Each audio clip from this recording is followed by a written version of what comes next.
Assalamualaikum warahmatullahi wabarakatuh.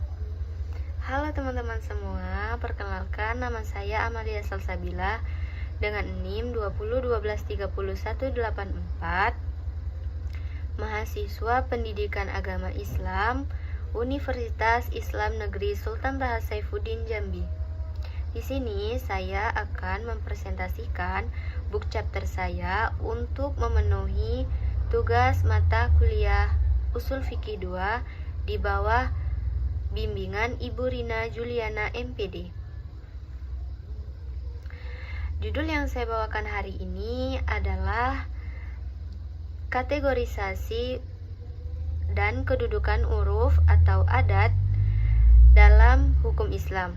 Mungkin kedengarannya agak berat, tapi di sini saya akan membahas sedikit demi sedikit topik yang sangat dekat dengan kehidupan kita sehari-hari.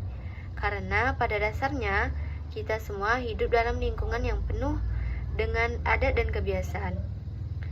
Dan pertanyaannya adalah, kebiasaan mana yang boleh dijadikan hukum dan mana yang enggak? Nah, itulah yang akan kita bahas di video ini. Nah, di sini kita akan membahas kenapa sih tema ini penting untuk dibahas. Ini peran uruf, kebiasaan yang sudah mengakar di masyarakat menjadi sangat penting bagi instrumen ijtihad. Ini bukan berarti kita boleh seenaknya membuat hukum sendiri loh, tapi lebih kepada Islam memberikan ruang untuk mempertimbangkan kebiasaan yang sudah berlaku dan tidak bertentangan dengan syariat. Nah, di sini ada dua tokoh besar yang jadi rujukan utama saya di sini. Yang pertama ada Abdul Wahab Khalaf lewat karyanya yaitu Ilmu Usul Fikih, dan Al-Zuhaili lewat Usul Fikih Al-Islami. Menurut Khalaf, kategori uruf itu bukan sekedar klarifikasi di atas kertas. Ini adalah instrumen metodologi yang digunakan para ulama saat ijtihad. Sementara Al-Zuhaili menambahkan bahwa fungsinya ada dua. Pertama, mengidentifikasi karakter sebuah kebiasaan, dan kedua, menyaring apakah kebiasaan itu sejalan dengan maqasid syariah atau tujuan-tujuan utama syariat Islam. Jadi, dari sini kita sudah lihat, ini bukan teori yang numpuk di perpustakaan doang, tapi sesuatu yang betul-betul berdampak pada produk hukum. Nah, para ulama usul fikih mengkategorikan atau mengelompokkan uruf. Mari kita bahas satu persatu. Baiklah, yang pertama, di sini kita lihat dari ruang lingkup. Ada dua kategori uruf. Yang pertama ada uruf am.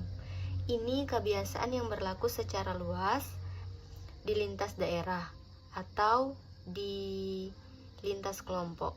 Contoh sederhananya, kita sudah terbiasa naik transportasi umum, beli tiket. Nah, itu adalah kebiasaan umum yang dilakukan semua orang.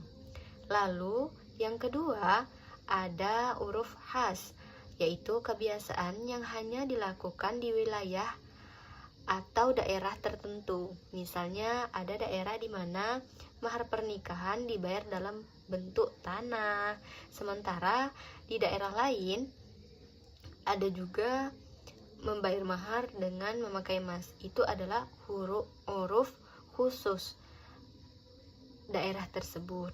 Nah, yang kedua, di sini ada kategori yang dilihat dari objeknya. Nah, di sini terbagi menjadi dua juga. Yang pertama ada uruf qauli, yaitu kebiasaan dalam penggunaan kata atau ungkapan. Yang kedua ada uruf amali, kebiasaan dalam tindakan. Contohnya yang paling relevan saat ini, kita beli kopi di kafe itu tidak menggunakan ijab kabul tanpa transaksi sah, karena sudah menjadi kebiasaan umum yang dipahami oleh semua pihak. 3. Di sini ada tentang Penilaian syara. Di sini ada dua huruf. Yang pertama ada huruf sahih dan yang kedua ada huruf fasid. Ada huruf sahih yaitu kebiasaan yang tidak bertentangan dengan dalil syariat dan tidak merusak kemaslahatan. Contohnya tradisi walimah setelah akad nikah atau akad salam dalam jual beli. Yang kedua ada huruf fasid, kebiasaan yang bertentangan dengan syariat. Seberapapun sudah mentradisi, kalau bertentangan dengan Islam, tetap tidak dijadikan hukum. Nah, di slide keempat ini, kita akan membahas tentang kedudukan dan kasus tentang huruf yang terjadi di kehidupan kita.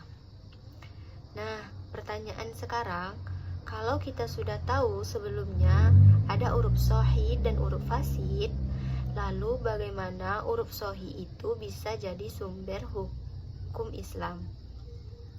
Jadi, jumhur ulama atau mayoritas ulama sepakat bahwa huruf bisa diterima sebagai sumber hukum Islam, tapi ada syaratnya. Ada 5 syarat. Yang pertama, yaitu kebiasaan itu harus berlaku umum. Yang kedua, sudah ada sejak lama. Yang ketiga, tidak bertentangan dengan nas Al-Quran dan Sunnah. Yang keempat, tidak menghilangkan kemaslahatan dan menimbulkan kemudaratan. Dan yang kelima, tidak bertentangan dengan ijma ulama. Kalau kelima syarat ini tadi terpenuhi, barulah huruf itu bisa kita jadikan pegangan hukum sesuai dengan kaidah yang ada di dalam kitab, yang yaitu al-adatu muhakamah, yang artinya adat kebiasaan dapat dijadikan dasar hukum. Analisis dan kesimpulan dari book chapter ini. Yang pertama, soal sistem kategorisasi. Ini bukan sekedar teori. Kategori huruf adalah instrumen ijtihad yang hidup dan dinamis. Suatu huruf bisa berubah kategorinya seiring waktu dan perubahan nilai sosial dan ekonomi masyarakat.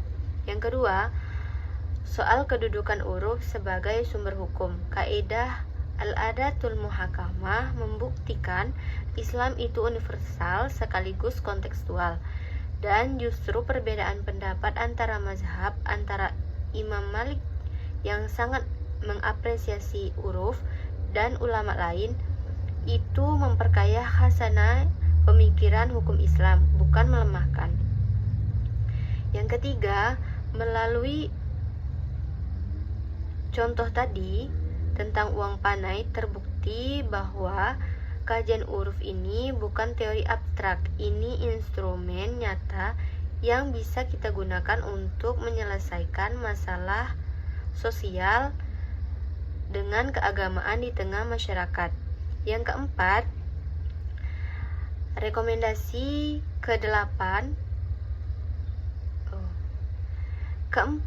Rekomendasi ke depan perlu ada kajian empiris lebih lanjut tentang bagaimana kaidah huruf ini dipahami dan diterapkan untuk masyarakat Muslim Indonesia yang begitu beragam budayanya, supaya fikih Islam benar-benar hadir sebagai solusi, bukan sekadar teks di kitab-kitab tua.